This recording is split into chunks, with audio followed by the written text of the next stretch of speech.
Today, we identify the most endangered historical buildings in St. Louis. That's next on City Corner.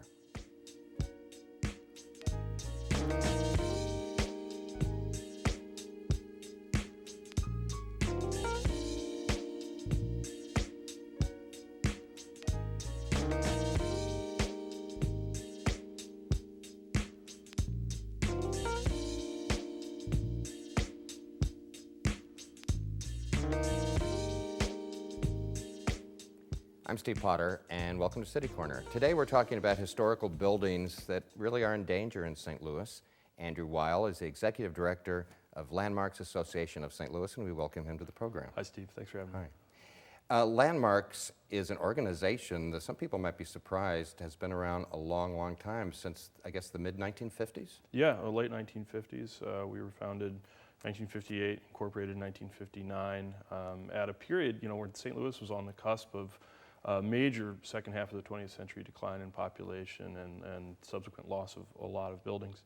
Big urban renewal projects on the horizon and being implemented, the interstate highway system being cut through the city, or the plans for that being drawn up. And so there was a lot of concern about what the future of St. Louis was going to look like. Well, 1950s, correct me if I think the plans were already underway for the Arch grounds, although nothing had been torn down yet, but that had been in the works for decades, right? Actually, demolition for the Arch grounds began in 1939. Oh, so wow. It was completely cleared. And in 1947, a comprehensive plan had been published for the city, which essentially called for the demolition of about a third of the city.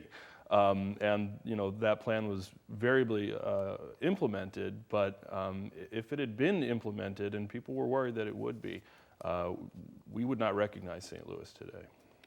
If Landmarks had not been formed?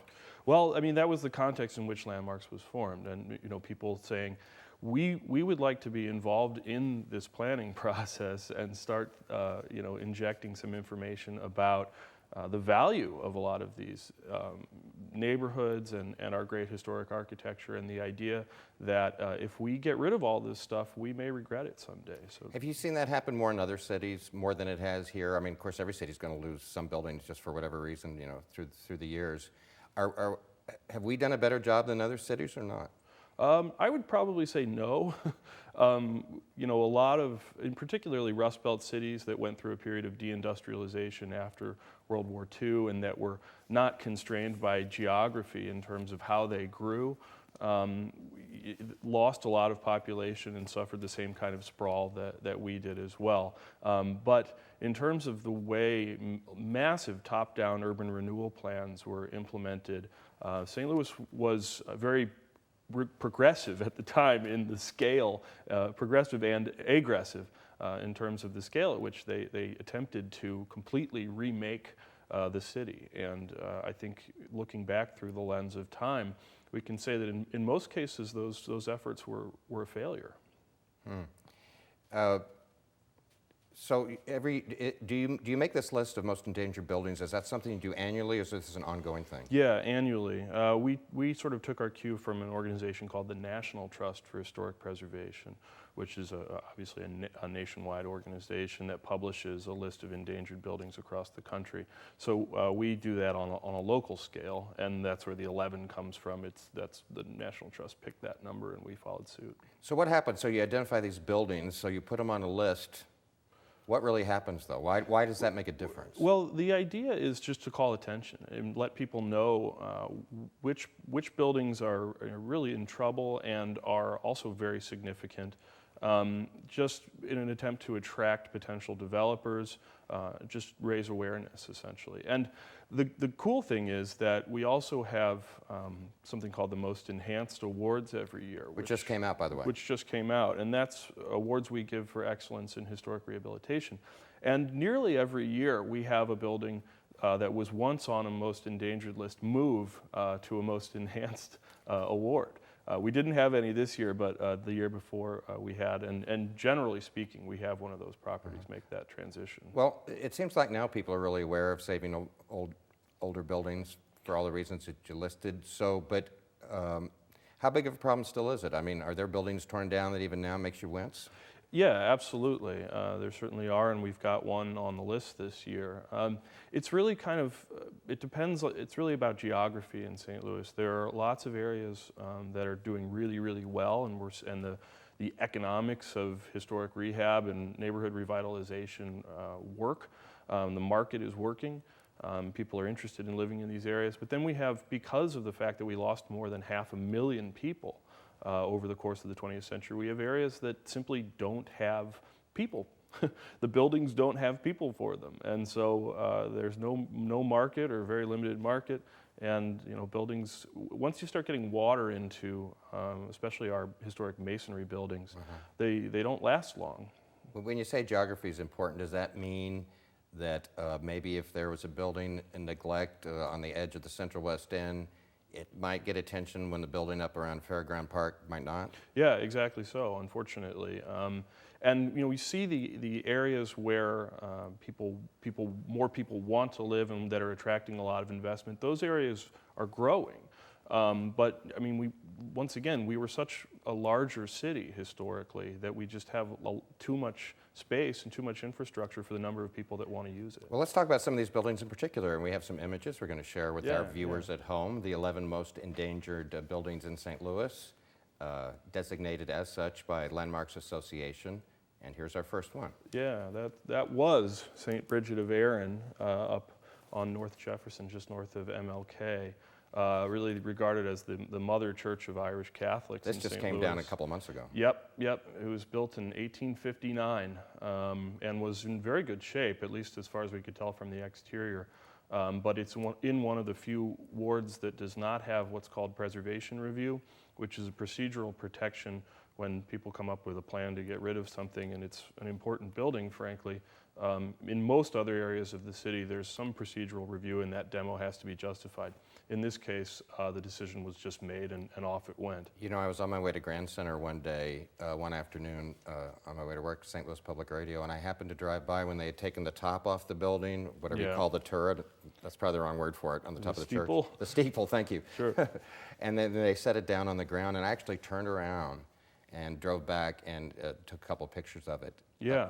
That was an old German church, and I heard stories. People said that, like in that building, there were soldiers during the Civil War that went in there and prayed during the Civil War, and the thought that building's not there anymore really kind of got to me. Yeah, well, not a German church, an Irish church, and that was really one of the last vestiges of what was called Kerry Patch, the North St. Louis Irish neighborhood. And there was an entire regiment of Union infantry that was raised essentially from that neighborhood. So, presumably the church is built in 1859. Why couldn't Landmark save that? We didn't have any kind of jurisdiction. In most other areas of the city, there is a procedural review, and that demo almost certainly would have been denied because it was a sound building, highly significant. But in this case, there was nothing stopping. The demo permit went straight from the building division, not through the Cultural Resources Office, and it came down. So it was really a sort of a failure of a patchwork policy we have toward preservation. Okay, let's look at some more of these buildings that Landmarks has identified as endangered. Yeah, the former Furman Deloge Hospital, St. Louis University Hospital. There is no direct threat to this, but the question... Because it's in use. It is in use, but the long-term plans of SSM to build a new hospital north of this location have left the future of this building in doubt. And this is clearly I would say, one of the most iconic buildings in St. Louis, and a building that defines the architectural character of St. Louis University. And you can admire this building from miles away. The way it's high to begin with, but it sits high so you can see it. I mean, it's just so prominent on the skyline. That's right. It's a landmark in the truest sense of the word. You can use it to navigate by. Right. Let's go to the next one. Yeah, more modest buildings here, but interesting because they're within the footprint of the Cortex district, and these were parts of the Mutual Brewing Company. That's down around off Forest Park Parkway, where like the new IKEA is. People will know where that is. Yeah, exactly. And these are the types of buildings. These are not the most beautiful buildings, but they're useful, and they would add character to the Cortex district if they could be reused. When Landmarks identifies a building, whether it's modest or fancied, To have it saved or to refurbished, whatever you want to call it, do you have to have a plan for future use? I mean, what we're trying to do is attract someone with a plan, raise the flag over the building so that someone who is thinking about, what's their next project, and people have incredible vision, and that's what we see every year with the Most Enhanced Awards, is that people pull rabbits out of their hats all the time with these buildings, but we're trying to provide a service in identifying some of these buildings and opportunities. Let's identify some more that Landmarks has identified. We'll go to the next one.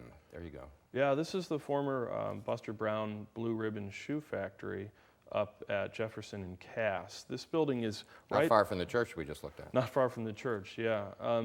This is at the very southwest corner of the new footprint for the National Geospatial Intelligence Agency. And because of their strict requirements as far as their force protection or their security, they said that they can't move the boundary around this building. It's unfortunate, it really is. I think that obviously retention of the NGA is going to be a net positive for St. Louis, and it certainly is going to have positive implications for the revitalization of historic buildings adjacent to the footprint and citywide, just simply because of the economic impact. But some sacrifices have to be made in order to keep that site where they want it. I don't know about you, but just me personally, I mean, new buildings can be great, new areas, but I like to see an old building stuck here and there, even among it. I mean, if you tear everything down, you could be in any city in the country. Right. Yeah. Absolutely. And but to that point, our organization is not head in the sand. Every building has to be saved. Only old buildings are worthwhile. We appreciate quality architecture. I mean, just on a citywide basis. But the problem is that frequently we're advocating for the retention of historic buildings because they're not being replaced with anything. If someone came in with a plan and said, this is a historic building, we need to take it down, but we're going to replace it with this fantastic new building, this new investment, then that certainly would be considered on its merits, and we're not opposed to that. But the problem is that traditionally most buildings that are taken down are replaced with vacant lots or parking lots. So, that's not a fair trade. Right. Well, we need to take a break. When we come back, we'll take a look at some more of the 11 most endangered buildings in St. Louis. We'll be back after this.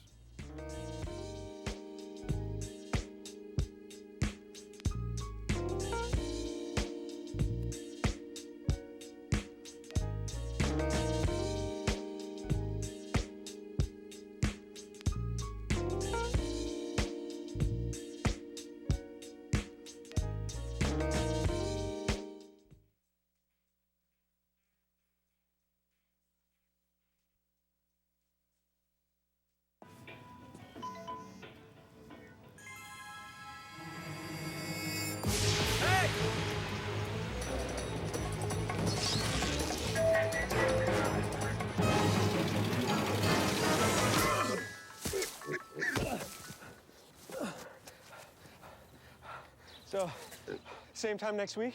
Well, of course. Put away a few bucks, feel like $1 million. For free tips to help you save, go to Feed the Pig. The odds of this daughter of a clergyman spending 11 weeks at #1 on the U.S. singles charts? 1 in 19 million. The odds of going on to win 6 Grammy Awards? 1 in 1.4 million. The odds of having a child diagnosed with autism? 1 in 110. I'm Toni Braxton, and I encourage you to learn the signs of autism at autismspeaks.org.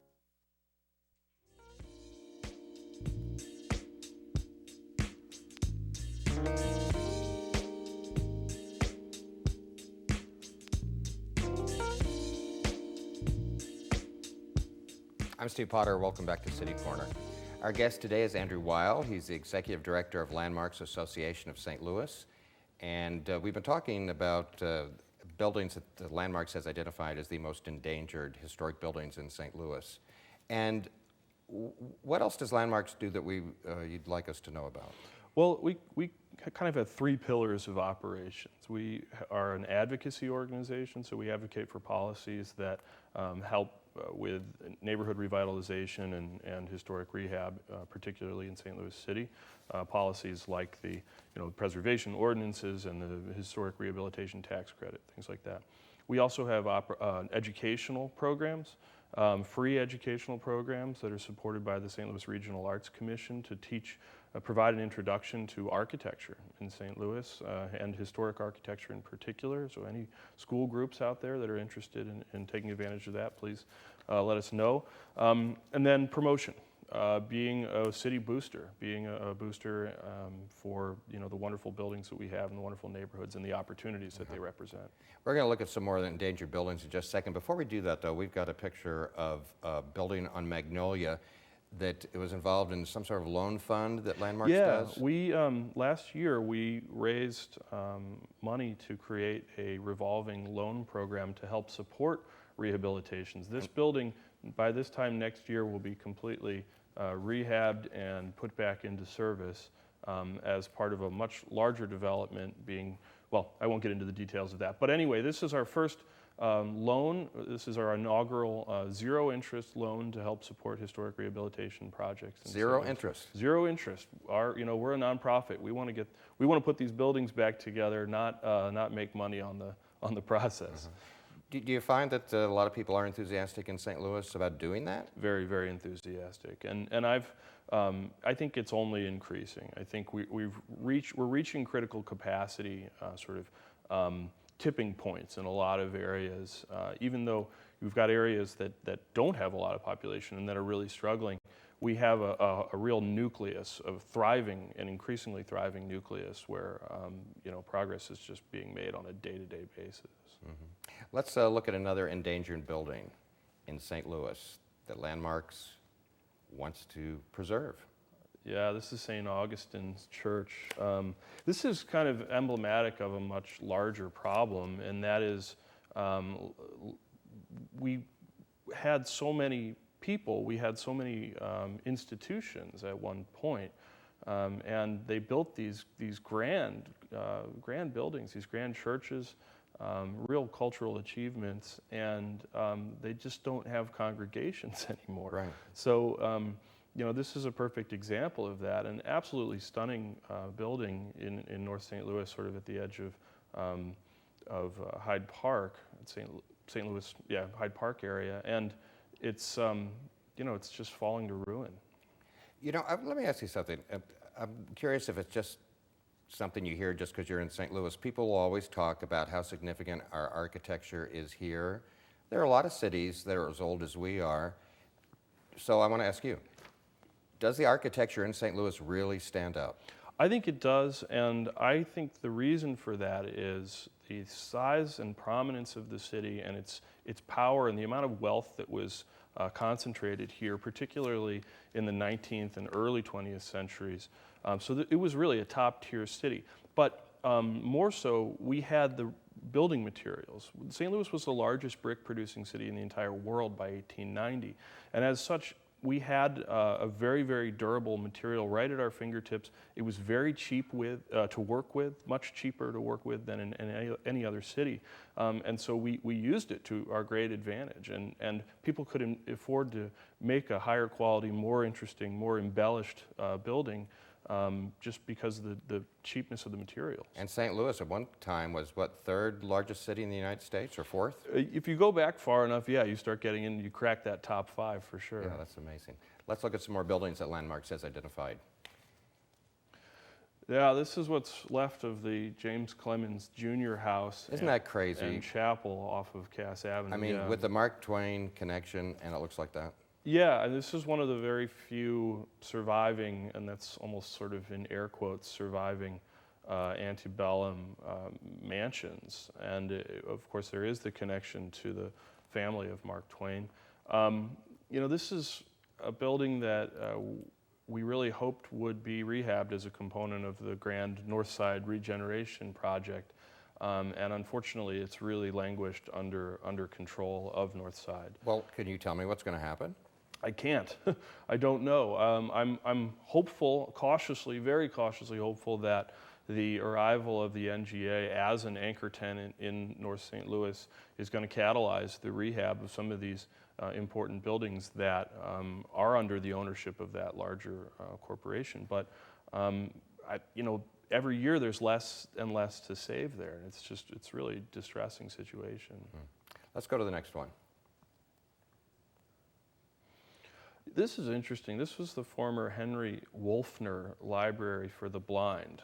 This is west of Grand Center and just north of St. Louis University, kind of isolated off by itself. Is that on Olive? Yeah. This was the second largest library specifically for blind literature in the country at one point. Second only to the Library of Congress in terms of the amount of material it was circulating. But it's been vacant for many years. You know, you were talking about how important the location is or can be in saving a building. And with this location, that's on the edge of Grand Center, right off St. Louis University, I would think that this would be a prime real estate. Yeah, I think it will be. I think it certainly will be within the next 10 years. But this is an area that was really intentionally hollowed out in the second half of the 20th century, and only a very few buildings are surviving with sort of land banking efforts by St. Louis University. And there used to be a very thriving neighborhood there, but there's no people there anymore. When you talk about maybe 10 years, though, but isn't one of the dangers, Andrew, when you're talking about old buildings in disrepair, 10 years, it could fall down in 5 years. It could. It certainly could. And particularly, in the wintertime, people get in there and maybe they build a fire to keep warm, the thing burns and it's gone, over the course of a weekend. So definitely the clock is ticking, and that's why these are on the most endangered list this year, because their future is very uncertain. All right, let's look at some more of those buildings. This is the former Central High School on North Garrison, originally built as Yateman High School. One of our famous school architect, William Ittner's, his first two high schools that he built were McKinley and Yateman. He has a national reputation as an architect. He has an international reputation as an architect. This is an absolutely stunning building, but again, like the church, is indicative of a larger problem.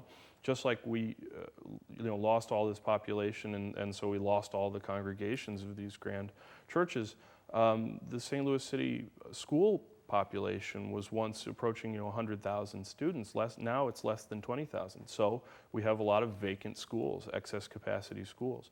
A lot of them are being repurposed. They're actively being marketed by the SLPS. But again, it comes down to location, and they're massive buildings and difficult to put back into service. It seemed like schools they're made to be condos. They are. They really are, and particularly Ittner schools, because he was very focused on natural light, making sure that air could circulate well through the buildings, paying attention to a lot of things that make for great living spaces, light, airy living spaces. So we're seeing that. We've seen many buildings, school buildings converted into living facilities, and there are at least, I can think of 3 that are currently under construction being converted. But there's a lot of them. There's, I think, somewhere in the neighborhood of 30 vacant St. Louis City school buildings right 30? now. 30? Yeah. Wow. Yeah. Let's go to the next one. Another example. Another school. Hempstead School in Hamilton Heights area. You can see on the... Hamilton Heights? Yeah, sort of northwest St. Louis. This building was struck by lightning a few years ago, and the portion of the roof burned. It was vacant at that time, but it was in good shape. This building and Yateman, which we just saw, are central, were both listed in the National Register of Historic Places. Absolutely beautiful buildings, examples of Ittner's schools. There's a lot of square footage there. It's a lot of square footage. And when I'm looking at this building, all the other ones we've seen, anybody paying taxes on these? Do these buildings just... No. Is the city paying to have the grass cut and all that? Yeah, well, supposedly the grass is being cut. They're not paying any taxes. They're owned by the SLPS, which means they're actually owned by the residents of St. Louis. And so, the extent to which if the SLPS is not going to use them, the extent to which they can divest themselves and sell them, and somebody else puts them back into productive service, the tax base grows, and we all benefit. What about that argument that a lot of maybe business people use, is that it's just too expensive? It's cheaper to tear it down and buy a new building. Number one, is that true? It can be. It's not always. And what we have here, you've got to take sort of the long-term approach. And in St. Louis City, I think one of our greatest competitive advantages is our wonderful historic architecture. This is architecture. These are buildings that you just can't build today. And they allow us to have a unique identity that separates us from any other community in the country. Let's take a look at least one more here in our minutes remaining. This is the Route 66 bridge over the Merrimack River. Many people would recognize at Times Beach formerly. Right. Now part of Route 66 State Park. This bridge was decommissioned, and Route 66 is a huge international tourism draw, not to mention the Rails to Trails efforts and the great recreational amenities it provides in our area. And so, the hope is that rather than having this bridge pushed over, we can get it back into service, and it can be a connector between the two halves of that park for people to go back and forth. And if people want to see all 11 endangered buildings, they can go to your website, and we'll have that contact information come up. You guys do so many things. I know that you do walking tours. Yeah, we do. We have, in conjunction with another organization called Revitalize St. Louis, we operate 3 standing walking tours. They operate every Saturday, and they're downtown. It's downtown east half of downtown, west half of downtown, and then a tour that focuses specifically on the history and architecture of Washington Avenue. My final question, I'll put you on the spot. You've identified 11, Landmarks has identified 11 endangered historical buildings. How many of those 11 are going to be saved? I know there's no answer, right? There is no answer. There is no answer. I think that I don't know. It's anybody's guess, but have me back next year for the most enhanced, and we'll see if any of them are on there. It's a deal. All right. Andrew Weil, continue your good work with Landmarks Association. That's a big team effort, right? How many people? Well, we have a membership in the thousands, but our staff is very modest. All right. Well, thank you so much. It's been very enlightening and Thanks interesting. for having me. And there we go, Landmarks Association of St. Louis down on Washington Avenue. Go to their website and you can find out more about them. I'm Steve Potter. That's all the time we have for this edition of City Corner. Thanks for watching. I hope you'll join us next time. Bye.